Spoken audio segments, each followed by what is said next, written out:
স্বল্প সময়ে বিসিবি সভাপতি তামিম ইকবালের কাজের মূল্যায়ন করতে চান না চাচা আকরাম খান। ক্রিকেট বোর্ডে সুষ্ঠু নির্বাচন আয়োজন অ্যাডহক কমিটির জন্য চ্যালেঞ্জ হিসেবে দেখছেন সাবেক এই পরিচালক। তামিম সভাপতি হওয়ায় নিজে পরিচালক পদে লড়বেন কিনা তা নিয়েও কথা বলেছেন তিনি।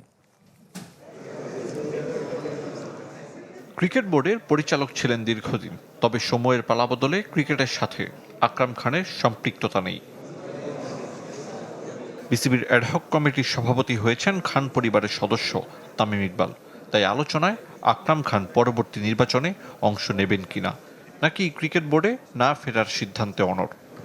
সবকিছুর একটা সময় আছে, বয়সের ব্যাপার আছে। বাট যেহেতু মনে করেন আমি যখন বোর্ডে ছিলাম তখন ও খেলতো, তখন ও জুনিয়র। ডেফিনেটলি আমার সিনিয়র কেউ হলে হয়তো বা আমার একটা চিন্তাভাবনা অন্য হতো, বাট আমার জুনিয়র আন্ডারে আমি অসম্ভব আছি। অল্প সময়ে তামিম ইকবালের কাজের মূল্যায়ন করতে চান না আকরাম খান।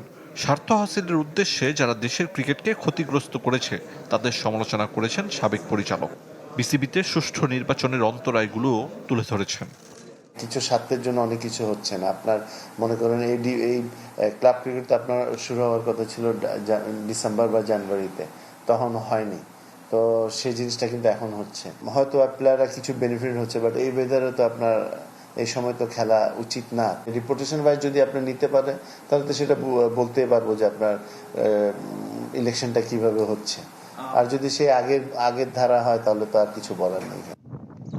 বৈশ্বিক আসরে টাইগারদের বাজে পারফরমেন্স, তারকা ক্রিকেটারের অভাব আকরাম খানের দৃষ্টিতে বাংলাদেশের বিপক্ষে বড় দলগুলোর পূর্ণ শক্তির স্কোয়াড নিয়ে খেলতে না যাওয়ার কারণ। 4টা বা 5টা যদি স্টাবলিশ প্লেয়ার থাকে সেই টিম কিন্তু আপনার ভালো করে। আপনি যদি দেখেন অস্ট্রেলিয়াকে দেখেন, ইন্ডিয়াকে দেখেন, সাউথ আফ্রিকাকে দেখেন, কিন্তু আমাদের বাংলাদেশের সমস্যাটা এখানে যে আমরা কেউ স্টাবলিশ করতে পারছি না। ওয়ানডে সিরিজে ব্যাটাররা রানে ফেরায় তৃপ্ত আকরাম খান। নিউজিল্যান্ডের সঙ্গে টি-20তে ডেথ ওভারে ভালো করার পরামর্শ দিয়েছেন। আরিফুল ইসলাম, চ্যানেল 24, ঢাকা।